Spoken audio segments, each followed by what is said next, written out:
ખૂબ ખૂબ સ્વાગત છે. સાથે ઉમળકાભેર સ્વાગત કરીએ છીએ ગુજરાતના માનનીય મુખ્યમંત્રી શ્રી ભૂપેન્દ્રભાઈ પટેલનું, નવસારીના માનનીય સાંસદ સભ્ય શ્રી સી.આર. પાટીલ, માનનીય મંત્રી શ્રી મુળુભાઈ બેરા, માનનીય મંત્રી શ્રી હર્ષભાઈ સંઘવી, માનનીય સાંસદ સભ્ય શ્રીમતી પૂનમબેન માડમ, માનનીય સાંસદ સભ્ય શ્રી રમેશભાઈ ધાડુ, માનનીય સાંસદ સભ્ય શ્રી બાબુભાઈ દેસાઈ, માનનીય ધારાસભ્ય શ્રી પબુભા માણેક, માનનીય જિલ્લા પંચાયત પ્રમુખ શ્રીમતી રિદ્ધિબા જાડેજા.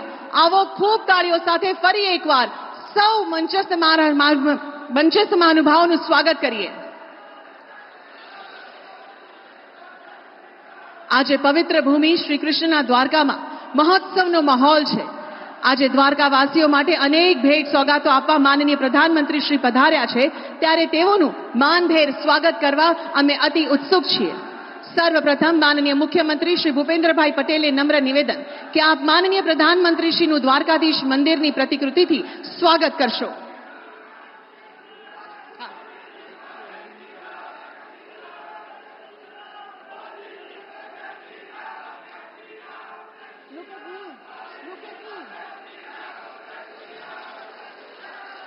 હવે માનનીય સંસદ સભ્ય શ્રીમતી પૂનમબેન માડમ અને શ્રી રમેશભાઈ ધડુક માનનીય પ્રધાનમંત્રી શ્રીનું બાંધણીના ખેસ અને ચાંદીની ફ્રેમ જેમાં દ્વારકાધીશ અને સાથે સુદર્શન સેતુની પ્રતિકૃતિ છે તેનાથી સ્વાગત કરશે.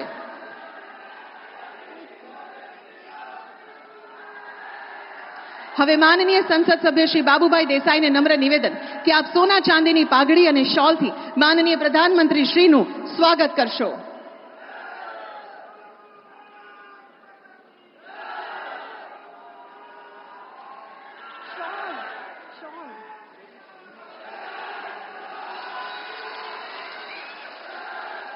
હવે માનનીય મંત્રી શ્રી મુળુભાઈ બેરા રામ મંદિરની પ્રતિકૃતિ અને માનનીય ધારાસભ્ય શ્રી પબુભા માણેક સોનાના મુગટથી અને ત્યારબાદ સુદર્શન સેતુની પ્રતિકૃતિથી માનનીય પ્રધાનમંત્રી શ્રીનું સ્વાગત કરશે.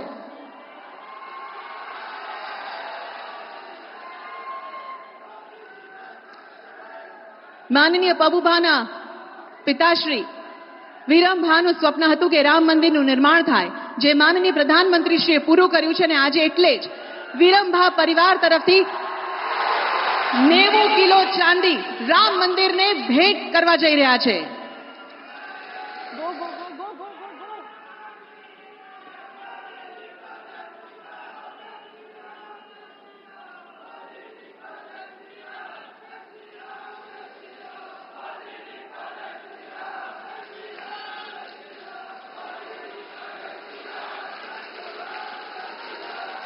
સુદર્શન સેતુની સુંદર પ્રતિકૃતિ માનનીય પ્રધાનમંત્રીશ્રીને ભેટ અપાઈ રહી છે.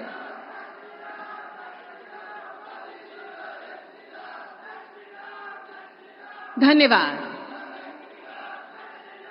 આજે દ્વારકાની ધન્ય ધરા પર માનનીય પ્રધાનમંત્રીશ્રીના આગમનના લીધે સૌના દિલમાં હરખની હેલી વહી રહી છે. ત્યારે આ કાર્યક્રમની વિધિવત શરૂઆત કરવા અને સ્વાગત સંબોધન હેતુ આવો માનનીય મુખ્યમંત્રી શ્રી ભૂપેન્દ્રભાઈ પટેલને આપણે નમ્ર નિવેદન કરીએ.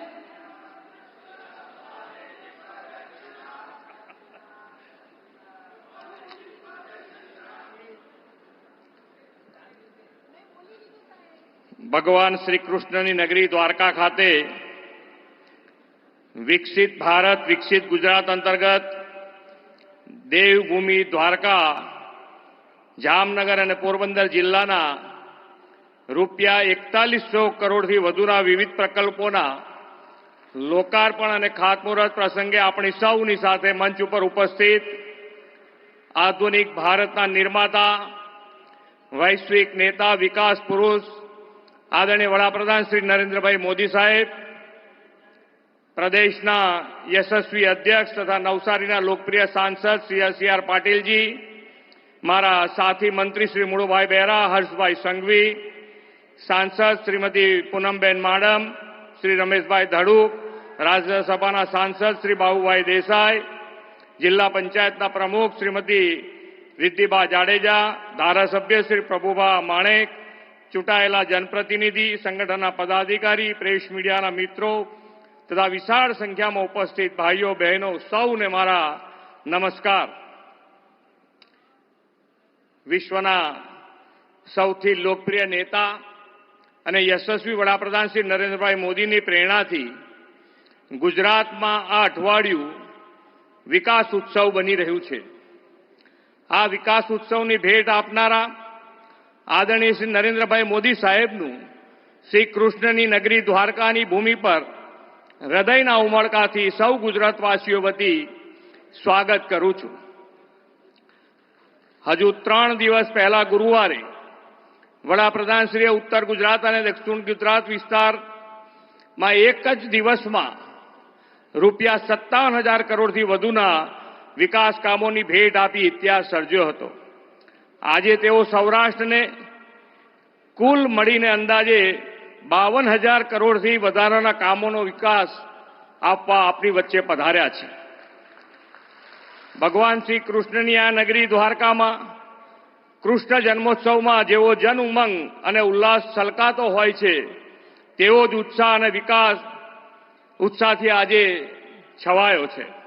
વડાપ્રધાન શ્રીએ ગુજરાતને દરેક ક્ષેત્રે અગ્રેસર રાખવાની જે નેમ રાખી છે તેમાં આજનો આ વિકાસ ઉત્સવ નવા સિંહચન્મ સમાન બનવાનો છે એમ હું સ્પષ્ટ માનું છું.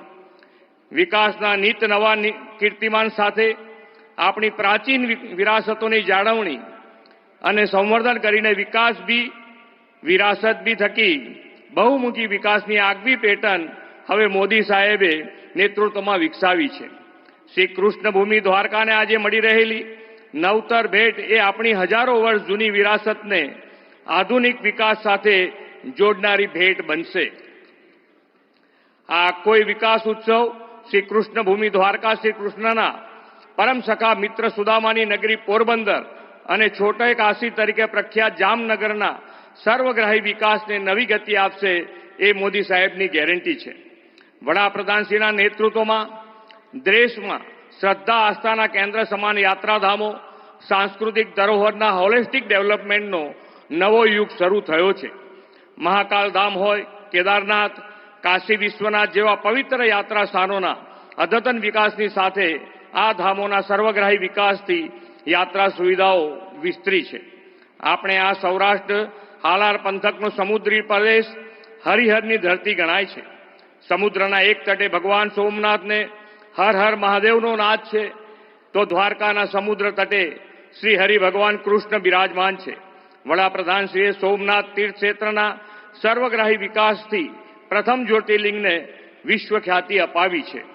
ભગવાન શ્રી કૃષ્ણની દ્વારકા સર્વાંગી વિકાસમાં અવરોધક એવા ગેરકાયદેસર દબાણો દૂર કરી મોકળાશવાળી જગ્યાથી શ્રદ્ધાળુઓ માટે આ યાત્રાધામને વધુ સુવિધાસભર બનાવ્યું છે. દ્વારકા આવનાર લાખો હરિભક્તો, પ્રવાસન પ્રેમીઓ મૂળ દ્વારકા એટલે કે બેટ દ્વારકા સરળતાએ દર્શન માટે જઈ શકે તેવા સુદર્શન સેતુની એક મોટી ભેટ આજે વડાપ્રધાનશ્રી આપણને આપવાના છે. શ્રી નરેન્દ્રભાઈ મોદી એવા ધરાતળના લોકનેતા છે કે પ્રજાની પીડા સમસ્યાઓ તેઓ વગર કહે સમજે છે અને તેના નિવારણના નક્કર ઉપાયો સફળ આયોજન હાથ ધરીને છુટકારો પણ અપાવે છે. રૂપિયા 978 કરોડના ખર્ચે નિર્માણ પામેલા 2.5 કિલોમીટર લાંબા ભારતનો આ સૌથી મોટો કેબલ સ્ટેડ બ્રિજ તેનું ઉત્તમ દ્રષ્ટાંત છે. આ સુદર્શન સેતુથી હવે પ્રવેશોની સંખ્યા વધારો થશે અને સ્થાનિક રોજગારી અને સમૃદ્ધિ પણ ઉત્તર વધશે. વડાપ્રધાન શ્રી નરેન્દ્રભાઈ મોદીએ ગુજરાત પાસે જે પ્રવાસન વિવિધતા છે તેને રણોત્સવ, પતંગોત્સવ, નવરાત્રિ મહોત્સવ, સાપુતારા મોન્સૂન ફેસ્ટિવલ વગેરેથી વિશ્વ પ્રસિદ્ધિ અપાવી છે. દ્વારકા, સોમનાથ, પોરબંદર જેવા સમુદ્ર તટે આ વસેલા અને વિકસેલા સ્થાનોને ટુરિઝમથી જોડીને દેશ વિદેશના ટુરિસ્ટ આકર્ષિત કરવાની પણ દિશા આદરણીય વડાપ્રધાનશ્રીએ આપી છે. દ્વારકા નજીકનો દેશનો એકમાત્ર બ્લુ ફ્લેગ બીચ શિવરાજપુર ભગવાન શ્રી કૃષ્ણના દર્શને આવનાર યાત્રિકો માટે હવે ફેવરિટ ડેસ્ટિનેશન છે. આ બીચ ડેવલપમેન્ટના રૂપિયા 141 કરોડના કામોનું આજે આદરણીય મોદી સાહેબ લોકાર્પણ કરવાના છે. યાત્રા સ્થાનો અને પ્રવાસન સ્થાનોને વેગ આપતી એક મહત્વની કડી છે કનેક્ટિવિટી. આદરણીય વડાપ્રધાનશ્રીના નેતૃત્વમાં દેશના નાના ગામ આજે સડક નેટવર્કથી જોડાયા છે. આપણે ત્યાં પહેલા લોકો પાકા રસ્તાની માંગ કરતા હતા. અત્યારે જે સ્પીડ અને સ્કેલથી ઇન્ફ્રાસ્ટ્રક્ચરનો વિકાસ થઈ રહ્યો છે તેનાથી લોકોની 4 લેન અને 6 લેન રસ્તાઓની માંગ વધી છે. આજે જામનગર, રાજકોટ, પોરબંદરને જોડતા કાલાવાડથી ધોરાજી નેશનલ હાઈવેના વાઇડનિંગના કામનું ખાતમુહૂર્ત મોદી સાહેબ કરવાના છે. આદરણીય વડાપ્રધાન શ્રી નરેન્દ્રભાઈ મોદીએ વીજળી, પાણી અને આવાસો જેવી માળખાકીય સુવિધાઓને જન જન સુધી પહોંચાડીને ઇઝ ઓફ લિવિંગ વધાર્યું છે. દ્વારકા, જામનગર અને પોરબંદર ત્રણેય જિલ્લાઓના આજે જે વિકાસ કામોની ભેટ મળવાની છે તે વિકસિત ભારત માટે વિકસિત ગુજરાતની વડાપ્રધાનશ્રીની પ્રતિબદ્ધતા સાકાર કરશે. આદરણીય મોદી સાહેબે અમૃતકાળને વિકાસનો કર્તવ્યકાળ બનાવવા જન જનને વિકાસમાં જોડ્યા છે. વિકાસના કામોનો લાભ પહોંચાડ્યો છે.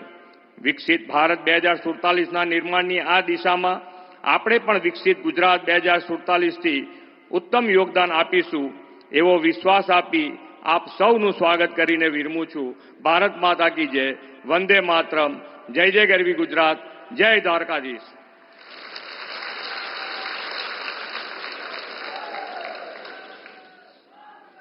માનનીય મુખ્યમંત્રી શ્રી, આપના ઉષ્માપૂર્ણ સ્વાગત શબ્દો માટે આપનો પણ અમે આભાર માનીએ છીએ.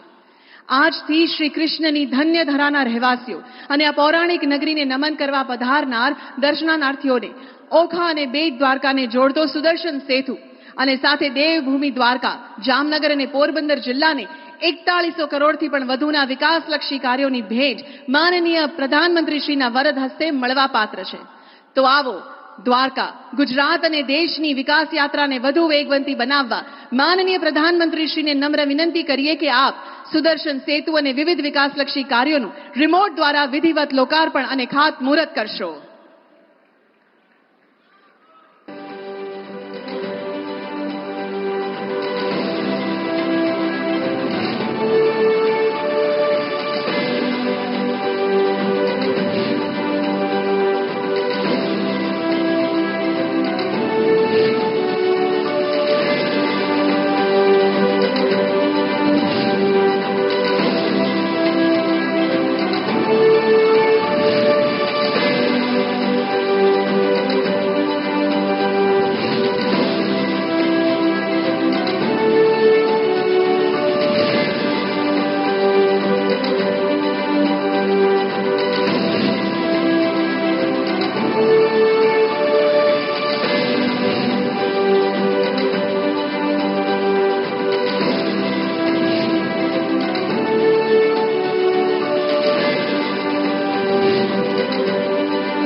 बिंदु बिंदु अमृत सिंधु तिमिर नाशिनी ज्योतिका कण कण कृष्ण समाहिता मुक्तिदायिनी द्वारिका। गुजरात के पश्चिम में रत्नाकर सागर के तट पर बसा जिला है देवभूमि द्वारका। कंस वध के बाद भगवान श्री कृष्ण अपनी प्रजा के साथ यहीं समुद्र तट पर आकर बसे थे। अपने लोगों के लिए उन्होंने बनाई थी स्वर्ण नगरी द्वारिका। कहते हैं कि यहाँ समुद्र के बीच में स्थित बेट द्वारका द्वीप पर ही श्री कृष्ण और सुदामा जी का मिलन हुआ था। गोमती नदी के तट पर स्थित इस पवित्र भूमि पर प्राचीन एवं भव्य द्वारकाधीश मंदिर और इसके सानिध्य में कई पवित्र तीर्थ स्थल हैं। हर साल लाखों श्रद्धालु द्वारकाधीश की इस पावन भूमि के दर्शन को आते हैं। श्री कृष्ण के शासन के स्वर्ण काल का साक्षी बना द्वारका आज भारत के अमृत काल में साक्षी बनने जा रहा है आस्था और आधुनिकता के मिलन का। क्योंकि भारत के यशस्वी प्रधानमंत्री श्री नरेंद्र मोदी द्वारका की इस पवित्र धरा से गुजरात और देश के चरणों में देने जा रहे हैं 4000 करोड़ रुपए से अधिक के विकास प्रकल्पों की सौगात, जिसमें प्रमुख है रत्नाकर सागर में ओखा और बेट द्वारका को जोड़ता 980 करोड़ रुपयों की लागत से बना केबल स्टेड सुदर्शन सेतु। आकर्षक और आलिशान इंजीनियरिंग की एक अद्भुत कमाल। यहाँ आने वाले पर्यटकों को बेट द्वारका तक पहुंचने में अभी तक नावों का इस्तेमाल करना पड़ता था, लेकिन अब इस सेतु की वजह से यात्रा बेहद तेज और सुरक्षित होगी। वहीं बेट द्वारका के लोगों को भी सीधी सड़क कनेक्टिविटी मिलेगी। अत्याधुनिक तकनीक से बना ये ब्रिज 30 मीटर चौड़ा है और 2.25 किलोमीटर से अधिक लंबा। इसके 500 मीटर लंबे मध्य हिस्से को भूमि का आधार न लेते हुए सिर्फ केबल के द्वारा धारण किया गया है। इस प्रकार के कर्व लाइन पाइलॉन के उपयोग से बना भारत का यह सबसे पहला और विश्व का दूसरा ब्रिज है। ब्रिज की संरचना में शामिल है 152 केबल, जिनका कुल वजन 1500 टन है और केबल की लंबाई है पूरे 1811 किलोमीटर। ब्रिज के दोनों ओर भगवत गीता के श्लोक और भगवान कृष्ण के प्रतीक एवं सौर पैनल और व्यूइंग गैलरी जैसे आकर्षण हैं। ये ब्रिज से पर्यटन के साथ साथ स्थानीय अर्थव्यवस्था को भी अत्यधिक बढ़ावा मिलेगा। दुनिया भर के पर्यटकों को श्री कृष्ण की ओर आकर्षित करेगा सुदर्शन सेतु। इसके साथ ही माननीय प्रधानमंत्री जी कर रहे हैं 620 करोड़ रुपए से अधिक के प्रोजेक्ट्स के अंतर्गत जामनगर के सिक्का थर्मल प्लांट में फ्लू गैस डीसल्फराइजेशन सिस्टम का भूमि पूजन और कालावड में 12.5 मेगावाट सौर पावर परियोजना का शुभारंभ। साथ ही भारत सरकार के वाडीनार में ट्विन ऑफशोर पाइपलाइन रिप्लेसमेंट जैसे प्रोजेक्ट्स नवीन प्रौद्योगिकी और पर्यावरण संरक्षण के प्रति भारत की प्रतिबद्धता के प्रतीक बनेंगे। इसी प्रकार 300 करोड़ रुपयों से अधिक की लागत से धोराजी जाम कंडोरणा कालावड मार्ग के विस्तृतीकरण और मजबूतीकरण से राजकोट, जामनगर, जूनागढ़ और पोरबंदर के औद्योगिक क्षेत्रों और बंदरगाहों के साथ साथ एग्रीकल्चर मार्केटिंग यार्ड्स तक मिलेगी सुदृढ़ कनेक्टिविटी।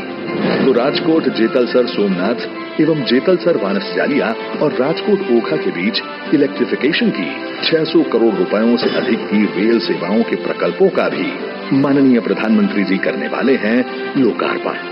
इन परियोजनाओं के पूरा होने से इस इलाके के लोगों को अब विद्युतीकरण से तेज एवं इको फ्रेंडली रेल सेवा उपलब्ध होगी तथा द्वारकाधीश आने वाले श्रद्धालुओं की भी यात्रा सुगम बनेगी। वहीं 100 करोड़ रुपयों से अधिक की लागत से जामनगर में बनने जा रहा है क्षेत्रीय विज्ञान केंद्र, जो कि युवाओं की वैज्ञानिक जिज्ञासा को बढ़ावा देकर राष्ट्र निर्माण में योगदान हेतु उन्हें प्रेरित करेगा।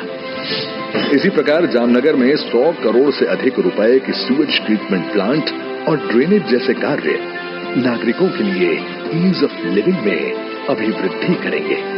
माननीय प्रधानमंत्री जी के मार्गदर्शन और माननीय मुख्यमंत्री श्री भूपेंद्र भाई पटेल के नेतृत्व में विकास के ऐसे ही प्रकल्पों से गुजरात अमृतकाल में भी बनेगा भारत का ग्रोथ इंजन। त्रेता युग में भगवान श्री राम का राम सेतु और अब अमृतकाल में भगवान श्री कृष्ण का सुदर्शन सेतु, ये बनेंगे भारत की भव्यता और वैश्विक विरासत का आधार। विकास और विरासत की मोदी जी की गारंटी के समान ये प्रकल्प विकसित भारत, विकसित गुजरात की परिकल्पना को करेंगे साकार। માનનીય પ્રધાનમંત્રી શ્રી દ્વારકા અને વિવિધ ક્ષેત્રને અનેક સોગાતો થકી વધુ વિકસિત, વધુ સશક્ત બનાવવા માટે આપનો ખૂબ ખૂબ આભાર।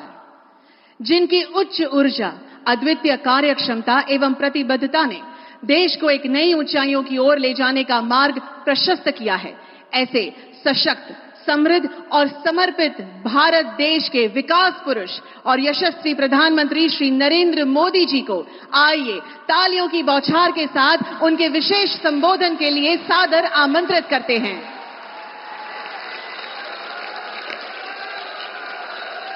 द्वारकाधीश की, द्वारकाधीश की, द्वारकाधीश की। मंच पर उपस्थित गुजरात के लोकप्रिय मुख्यमंत्री श्रीमान भूपेंद्र भाई पटेल, संसद में मेरे सहयोगी गुजरात प्रदेश भारतीय जनता पार्टी के अध्यक्ष श्रीमान सीआर पाटिल, अन्य सभी महानुभाव और गुजरात के मेरे प्यारे भाइयों और बहनों, સૌથી પહેલા તો માતૃ સ્વરૂપા અમારી આહિર રાણીઓ એમણે જે ઓવારણા લીધા એમનો હું શ્રદ્ધાપૂર્વક આદરપૂર્વક પ્રણામ કરીને આભાર માનું છું. થોડા દિવસ પહેલા સોશિયલ મીડિયામાં એક વિડીયો બહુ વાયરલ થયો. દ્વારકામાં 37,000 આહિરાણી એક સાથે ગરબા કરે તો લોકો મને બડા ગર્વથી કહેતા હતા કે સાહેબ આ દ્વારકામાં 37,000 આહિરાણી. મેં કહ્યું ભાઈ તમને ગરબો દેખાડો પણ ત્યાંની એક બીજી વિશેષતા છે કે આ 37,000 આહિરાણી જ્યારે ત્યાં ગરબા કરતી હતી ને ત્યારે ત્યાં ઓછામાં ઓછું 25,000 કિલો સોનું એમના શરીર ઉપર હતું. આ તો આંકડો હું ઓછામાં ઓછું કહું છું. જ્યારે લોકો જાણે કે શરીર પર 25,000 કિલો સોનું અને ગરબા, લોકોને આશ્ચર્ય થાય છે. એવી આ માતૃ સ્વરૂપ આપ સૌએ મારા ઓવારણા લીધા, આપને આશીર્વાદ મળ્યા. હું સૌ આહિરાણીનો માથું નમાવીને આભાર માનું છું. भगवान श्री कृष्ण की कर्मभूमि द्वारिका धाम को मैं श्रद्धापूर्वक नमन करता हूं. देवभूमि द्वारिका में भगवान कृष्ण द्वारिकाधीश के रूप में विराजते हैं. यहां जो कुछ भी होता है वो द्वारिकाधीश की इच्छा से ही होता है.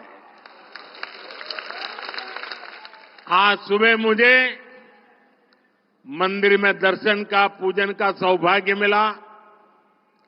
द्वारिका के लिए कहा जाता है कि ये 4 धाम और सप्तपुरी दोनों का हिस्सा है.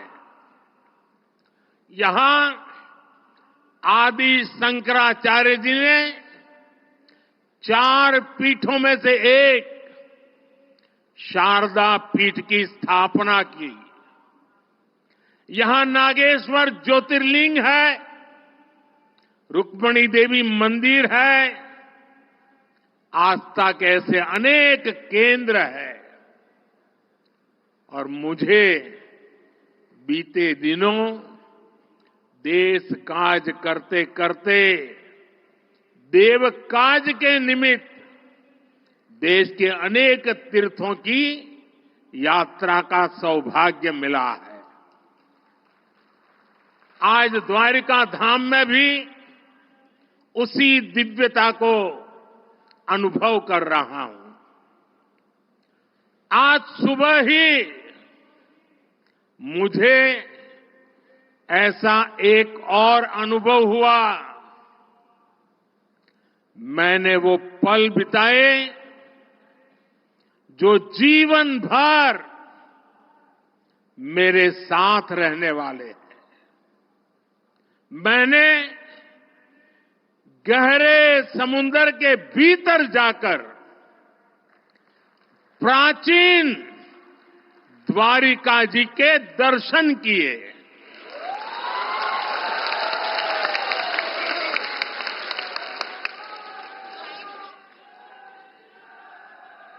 पुरातत्व के जानकारों ने समंदर में समाई उस द्वारिका के बारे में काफी कुछ लिखा है.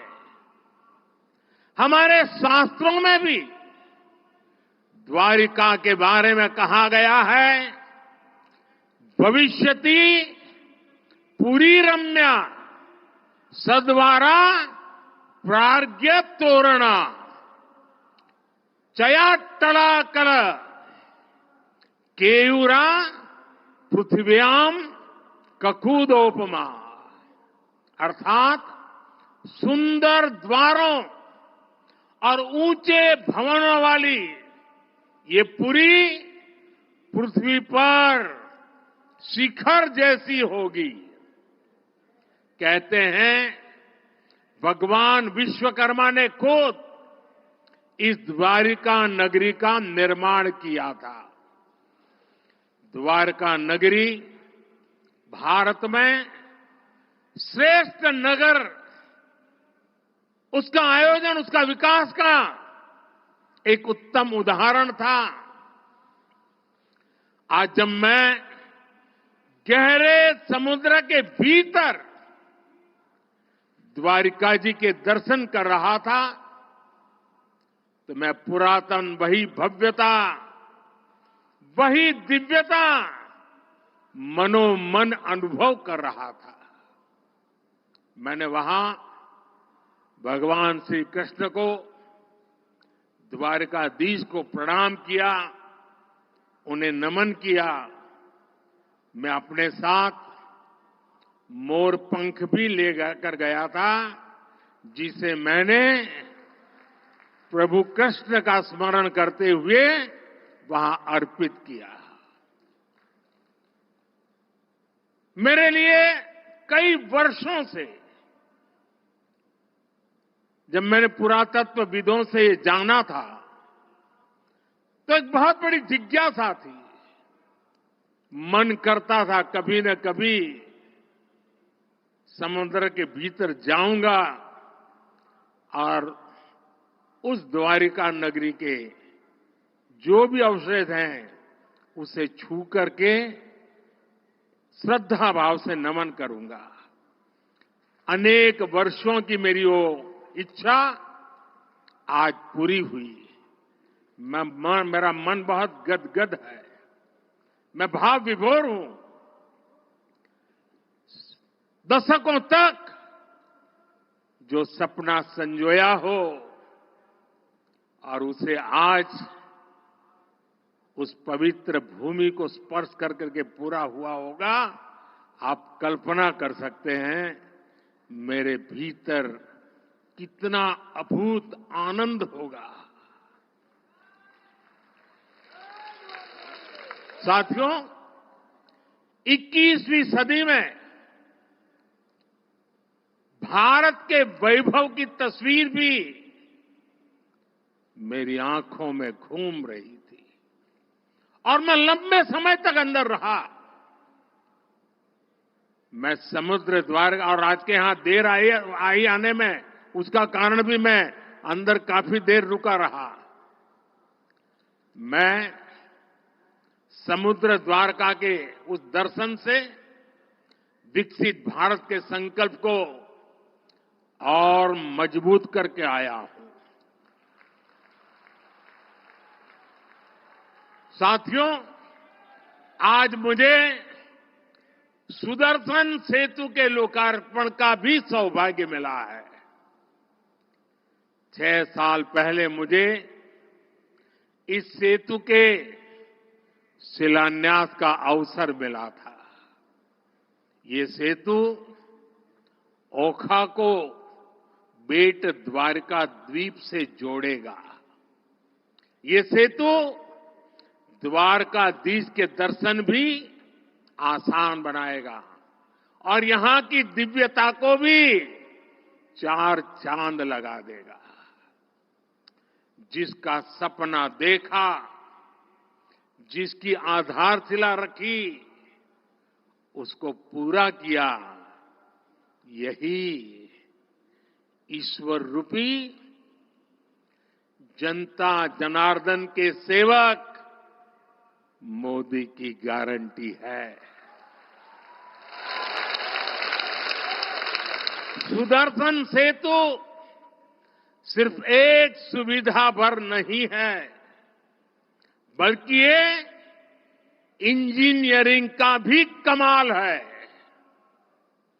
और मैं तो चाहूंगा इंजीनियरिंग के, स्ट्रक्चरल इंजीनियरिंग के विद्यार्थी आकर के इस सुदर्शन सेतु का अध्ययन करें।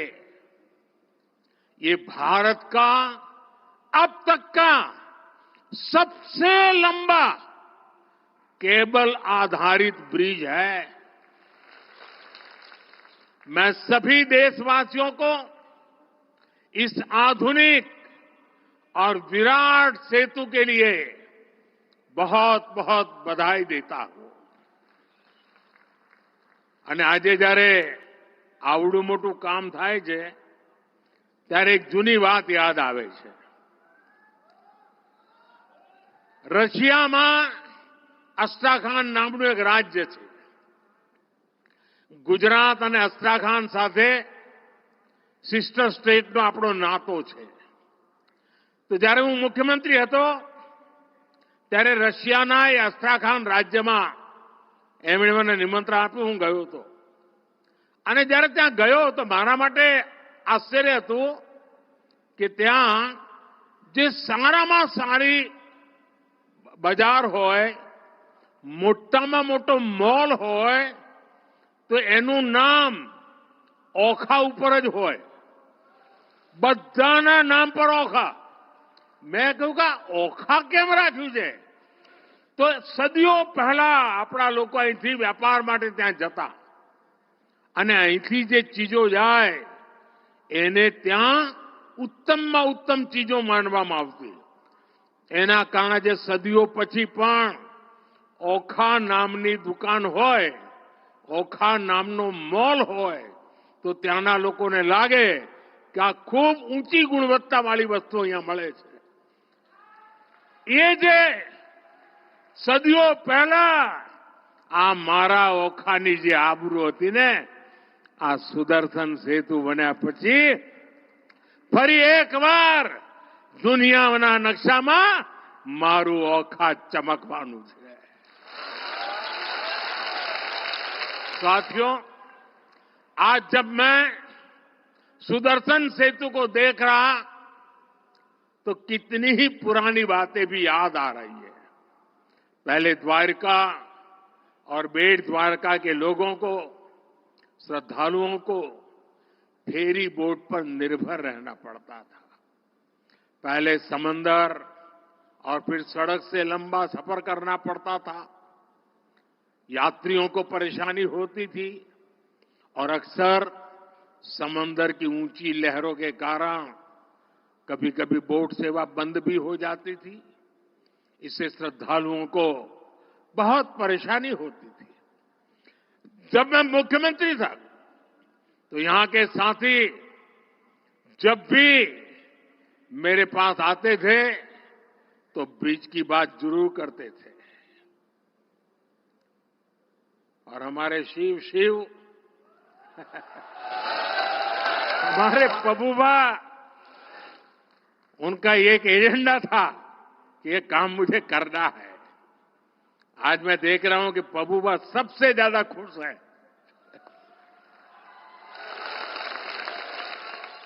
साथियों, मैं तब की कांग्रेस की केंद्र सरकार के सामने बार बार ये बातें रखता था, लेकिन कभी उन्होंने इस पर ध्यान नहीं दिया।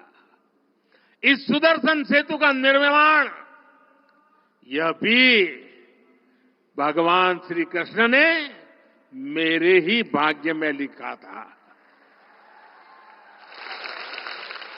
मुझे खुशी है कि मैं परमात्मा का आदेश का पालन करके इस दायित्व को निभा पाया हूं।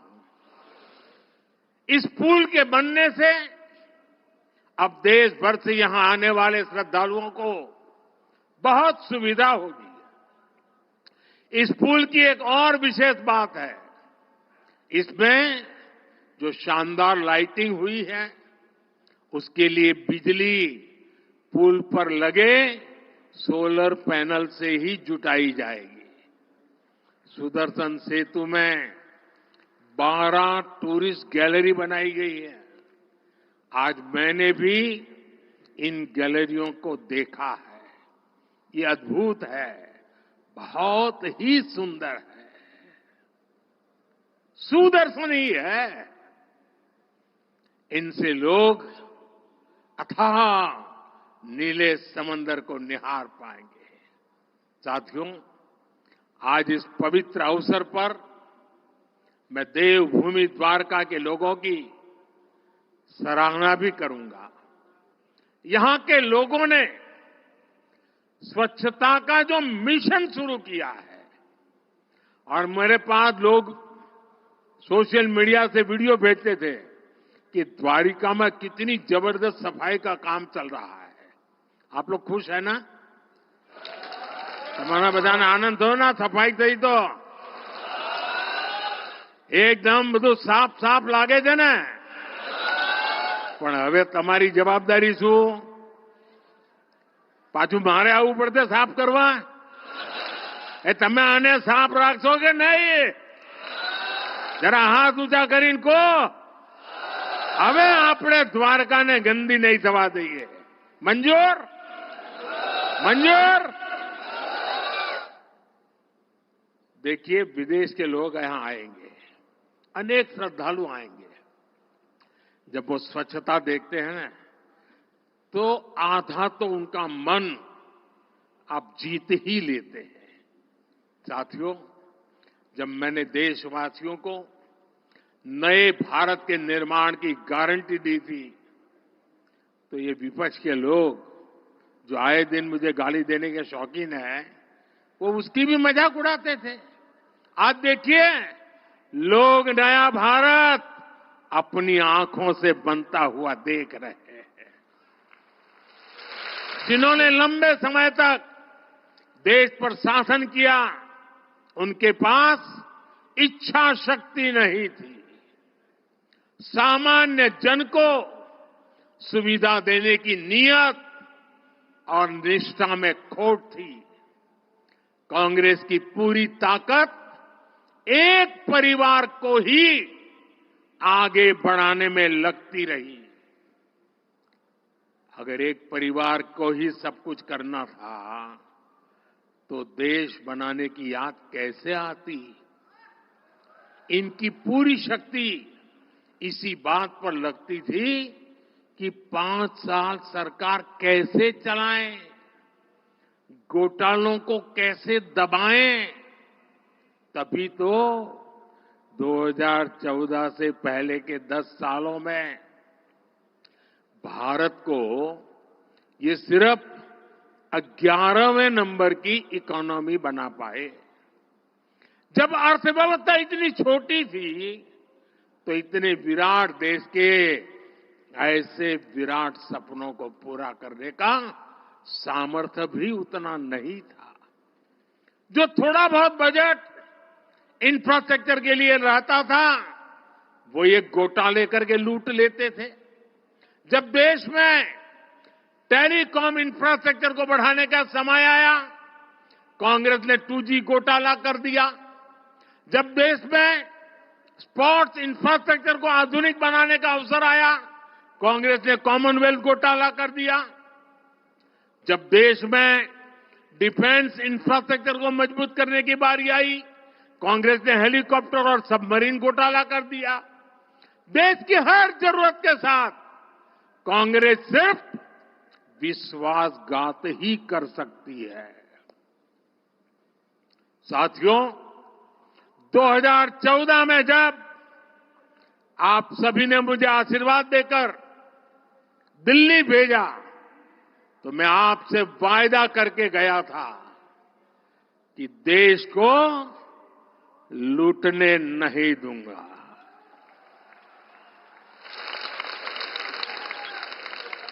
कांग्रेस के समय में जो हजारों करोड़ के घोटाले होते रहते थे, वो सब अब बंद हो चुके हैं। बीते 10 वर्षों में हमने देश को दुनिया की 5वें नंबर की आर्थिक ताकत बना दिया, और इसका परिणाम आप पूरे देश में ऐसे नव्य, भव्य और दिव्य निर्माण कार्य देख रहे हैं। एक तरफ हमारे दिव्य तीर्थ स्थल आधुनिक स्वरूप में सामने आ रहे हैं, तो दूसरी तरफ मेगा प्रोजेक्ट से नए भारत की नई तस्वीर बन रही है। आज आप देश का ये सबसे लंबा केबल आधारित सेतु गुजरात में देख रहे हैं। कुछ दिन पहले ही मुंबई में देश का सबसे लंबा सी ब्रिज पूरा हुआ। जम्मू कश्मीर में चिनाब पर बना शानदार ब्रिज आज दुनिया भर में चर्चा का विषय है।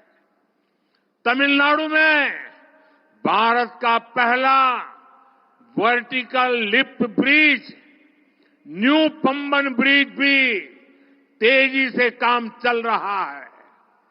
असम में भारत का सबसे लंबा नदी सेतु भी बीते 10 वर्ष में ही बना है।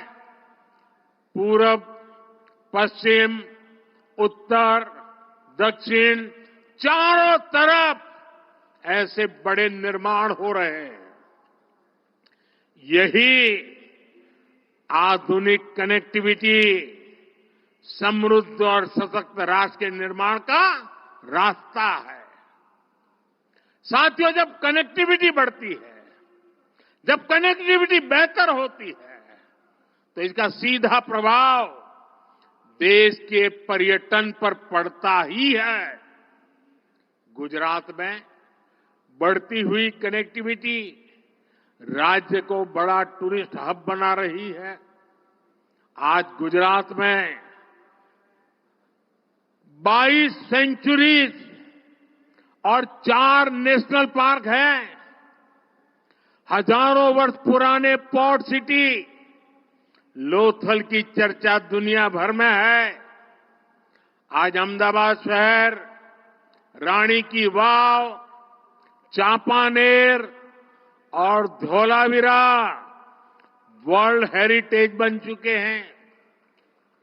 द्वारका में शिवराजपुर का ब्लू फ्लैग बीच है। वर्ल्ड हेरिटेज सिटी अहमदाबाद है। एशिया का सबसे लंबा रोपवे ये हमारे गिरनार पर्वत पर है। गिर वन, एशियाटिक लायन ये हमारे गिर के जंगलों में पाए जाते हैं। दुनिया की सबसे ऊंची प्रतिमा सरदार साहब की स्टैच्यू ऑफ यूनिटी गुजरात के एकता नगर में है। रणोत्सव में आज दुनिया भर के पर्यटकों का मेला लगता है। कच्छ का धोरडो गांव दुनिया के सर्वोत्तम पर्यटन गांवों में गिना जाता है।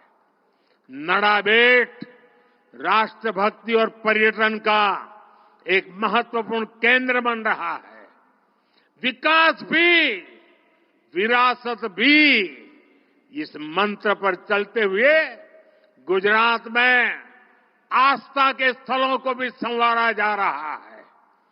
द्वारिका, सोमनाथ, पावागढ़, मोढेरा, अंबाजी ऐसे सभी महत्वपूर्ण तीर्थ स्थलों में सुविधाओं का विकास किया गया है।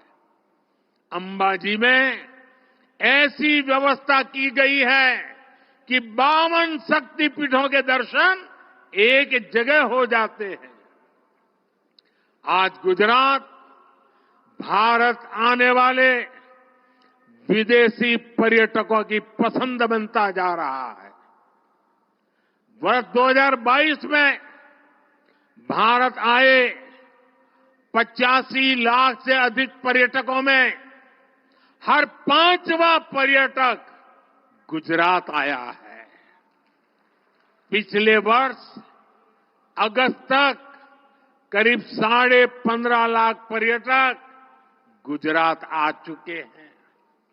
केंद्र सरकार ने विदेशी पर्यटकों को जो ई वीजा की सुविधा दी है, उसका भी लाभ गुजरात को मिला है। पर्यटकों की संख्या में हो रही ये वृद्धि गुजरात में रोजगार, और स्वरोजगार के नए अवसर बना रही है। साथियों, मैं जब भी सौराष्ट्र आता हूं, यहां से एक नई ऊर्जा लेकर जाता हूं। सौराष्ट्र की ये धरती संकल्प से सिद्धि की बहुत बड़ी प्रेरणा है। आज सौराष्ट्र का विकास देखकर किसी को भी एहसास पहले कभी नहीं होगा कि पहले यहां जीवन कितना कठिन हुआ करता था। हमने तो वो दिन भी देखे हैं जब सौराष्ट्र का हर परिवार, हर किसान बूंद बूंद पानी के लिए तरसता था। यहां से लोग पलायन करके दूर दूर पैदल चले जाते थे।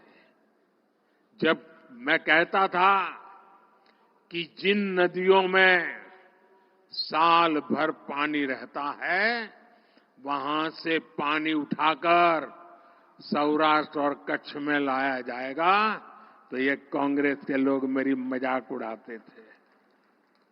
लेकिन आज सौनी ये एक ऐसी योजना है जिसने सौराष्ट्र का भाग्य बदल दिया है। इस योजना के तहत 1300 किलोमीटर से अधिक की पाइपलाइन बिछाई गई है। और पाइपलाइन भी छोटी नहीं है, पाइप के अंदर मारुति कार चल जा सकती है। इसके कारण सौराष्ट्र के सैकड़ों गांवों को सिंचाई का और पीने का पानी पहुंच गया है। अब सौराष्ट्र का किसान संपन्न हो रहा है, यहां का पशुपालक संपन्न हो रहा है, यहां का मछुआरा संपन्न हो रहा है। मुझे विश्वास है आने वाले वर्षों में पूरा सौराष्ट्र, पूरा गुजरात सफलता की नई ऊंचाई पर पहुंचेगा। द्वारकाधीश का आशीर्वाद हमारे साथ है। हम मिलकर सौराष्ट्र को, गुजरात को विकसित बनाएंगे। गुजरात विकसित होगा, भारत विकसित होगा। एक बार फिर इस भव्य सेतु के लिए मैं आप सभी को हृदय से बहुत बहुत बधाई देता हूं, आपका अभिनंदन करता हूं। और अब मेरी द्वारका वालों से प्रार्थना है, अब आप अपना मन बना लीजिए। दुनिया भर से टूरिस्ट कैसे ज्यादा से ज्यादा आए, आने के बाद उसको यहां रहने का मन करे।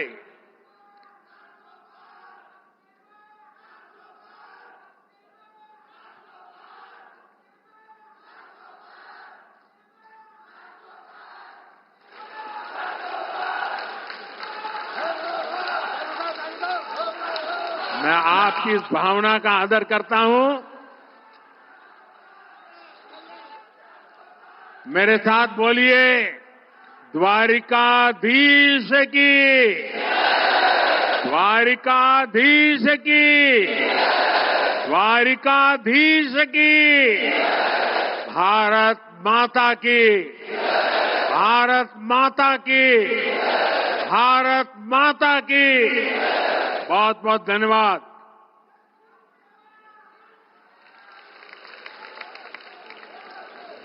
माननीय प्रधानमंत्री श्री, આપના ઉત્સાહભર્યા સંબોધન, આપની માનક ઉપસ્થિતિ અને આ પવિત્ર દેવભૂમિને અનેક સોગાતોની ભેટ આપવા બદલ આપનો પણ ખૂબ ખૂબ આભાર માનીએ છીએ। આવો ફરી એકવાર તાળીઓના નાદથી માનનીય પ્રધાનમંત્રીશ્રીનો આભાર